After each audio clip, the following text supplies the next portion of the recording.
कुछ दिन पहले मैंने एक शॉर्ट वीडियो पोस्ट किया था जिसमें मैंने बताया था कि एक सही मजबूत फाउंडेशन बनाने का प्रोसेस क्या होता है। अब बहुत से लोगों के इसमें कमेंट्स आए, उनकी ये चिंता थी कि ये तो बहुत महंगा प्रोसेस है, अगर हम इस तरह से बनाते हैं तो।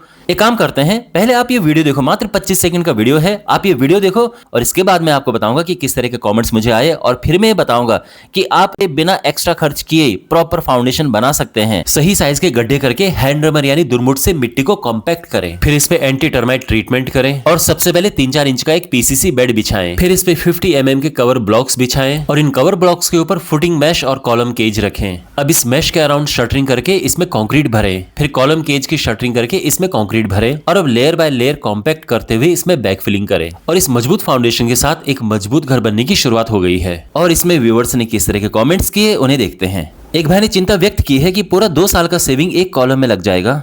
एक ने कमेंट किया कि 1 लाख में एक कॉलम बनेगा, इतना पैसा कहां से आएगा। तो ऐसे भी लोग होंगे जिन्होंने कमेंट नहीं किया है लेकिन उनके माइंड में तो होगा कि इसमें तो बहुत ज्यादा खर्चा आएगा। तो मैं आपको बताऊंगा कि इसमें एक्स्ट्रा खर्चा करने की बिल्कुल जरूरत नहीं है और जो फाउंडेशन मैंने आपको बताई है बिल्कुल वैसी फाउंडेशन आप बना पाएंगे। लेकिन इसमें मेहनत जरूर लगेगी और इसमें जो ठेकेदार मिस्त्री हैं उनका पूरा सहयोग चाहिए, उनकी अंदर से इच्छा चाहिए कि हाँ भाई हम अच्छा काम करते हैं।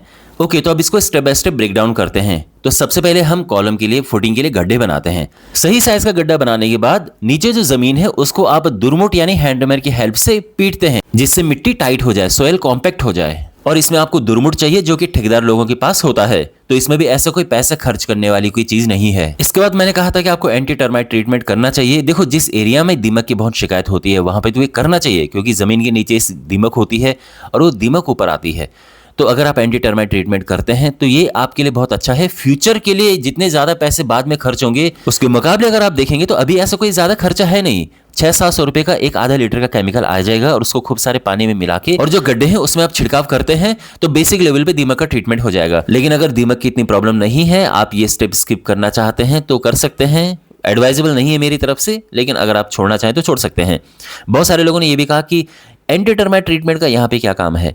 तो देखो, जो प्रॉपर प्रोसेस है उसके हिसाब से तो यहाँ पे भी होता है। उसके बाद जो आगे ऊपर जमीन है उस सरफेस पे भी एंटी टर्माइट ट्रीटमेंट होता है बाद में भी। अब इसके बाद 1:4:8 के अनुपात में यानी 1 हिस्सा सीमेंट, 4 हिस्सा रेत और 8 हिस्सा रोड़ी, इसमें मसाला बनाकर 3 से 4 इंच की परत आपको बिछानी है जिसको पीसीसी बेड कहते हैं। तो सबसे पहले जमीन मिट्टी के ऊपर ये परत बिछेगी और 2 कट्टे के मसाले में जितने गड्ढे हैं सब निपट जाएंगे। इसके बाद स्टेप आता है कवर ब्लॉक्स का। देखो, कवर ब्लॉक वैसे मार्केट में 200 रुपए का पैकेट मिलता है। 200 रुपए में इतने मिलेंगे कि सब में काम चल जाएगा। जितने गड्ढे हैं सब के लिए कवर ब्लॉक हो जाएंगे मात्र 200 रुपए में। लेकिन अगर आपको कवर ब्लॉक कहीं मिलते नहीं है तो आप कवर ब्लॉक घर में बना सकते हो। 1-3 का मसाला, 1 हिस्सा सीमेंट, 3 हिस्सा रेत, उसके आप मसाला बनाकर और छोटे छोटे क्यूब टाइप की शेप की बना दो और उसको कवर ब्लॉक की तरह यूज करो। आराम से घर में बनाओ। बहुत सारे लोग घर में बनाते हैं कवर ब्लॉक, तो आप वो बना सकते हो और मुझे लगता है इसमें 100 रुपए भी आपके खर्च नहीं होंगे। अब इसके बाद फुटिंग मैश और कॉलम केज रखना है, वो तो नॉर्मल प्रोसेस है ही। लेकिन जो आप गड्ढा करेंगे पहले वो थोड़ा बड़ा करना, यानी अक्सर 4x4 का होता है जो हम फुटिंग बनाते हैं, तो 4x4 से थोड़ा बड़ा गड्ढा रखना ताकि शटरिंग के लिए उसमें जगह मिल जाए। बहुत सारे लोगों ने कहा कि इसमें शटरिंग की क्या जरूरत है। तो देखो, जब आप फुटिंग के लिए कंक्रीट भरते हैं और शटरिंग नहीं लगी है तो कंक्रीट का जो पानी है, उसका जो स्लरी है वो दीवारों में रिस जाता है, उस तरफ चला जाता है और अगर पानी उधर रिसेगा तो कंक्रीट तो कमजोर हो जाएगा ना, और इससे आपकी फुटिंग और फाउंडेशन कमजोर हो जाएगी। तो इसीलिए ये बहुत ही ज्यादा हाईली रिकमेंडेड है कि आप शटरिंग लगा के फुटिंग बनाएं। और शटरिंग भी ठेकेदार के पास पड़ी होती है तो इसमें कोई एक्स्ट्रा खर्चा वाली बात नहीं है। बस अच्छा काम करने की नीयत होनी चाहिए और सही रेशियो के कंक्रीट से फुटिंग बनाने के बाद फिर कॉलम बनाएं। और इसके बाद जब आप मिट्टी डालेंगे तो मिट्टी को एक साथ सारी मिट्टी नहीं डाल दी, थोड़ा सा मिट्टी डालो और उसे आप दुरमुट की हेल्प से दबाओ, फिर थोड़ा सा और मिट्टी डालो, फिर दबाओ, और ऐसा करके लेयर में जब आप डालेंगे तो मिट्टी बहुत अच्छे से वहां पे सेट होगी, धसेगी नहीं मिट्टी बाद में। और इसमें भी कोई ऐसा बहुत बड़ा खर्चा नहीं है। बैक फिलिंग तो आपने करनी ही है, बस जैसे जैसे आप उसमें मिट्टी डालते रहेंगे उसको कॉम्पैक्ट करते रहना साथ में। तो आपने पूरा वीडियो देखा।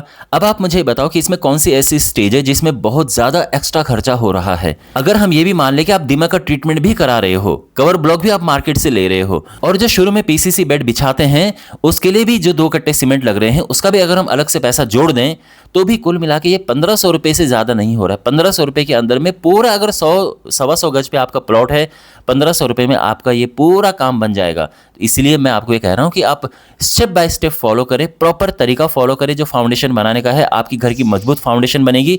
और जैसे मैंने कहा, इसमें बस अच्छा करने की नीयत चाहिए कि मुझे अच्छा काम करना है, तो ये काम आराम से हो सकता है। और अगर आप ठेकेदार हैं तो मैं आपको ये कहूंगा कि आप ये स्टेप फॉलो करो जो प्रॉपर तरीके हैं। आप ये मत कहिए कि हम 15-20 साल से मकान बना रहे हैं, हम ऐसे ही बनाते आए हैं। ऐसे नहीं, जो नए तरीके हैं आप उन्हें फॉलो करो। वाइब्रेटर का यूज़ मैंने बहुत सारे लोगों को यूज़ करते हुए नहीं देखा है, आप यूज़ कीजिए। जो नए साइंटिफिक तरीके हैं उनको, प्रॉपर तरीकों को फॉलो करो। मालिक भी खुश होगा आपके काम को देख के, और आपको भी आत्मसंतुष्टि होगी कि हाँ, मैंने बढ़िया काम किया, मज़ा आया। तो आई होप ये वीडियो आपको अच्छा लगा होगा। मिलते हैं अगले वीडियो में। Take care.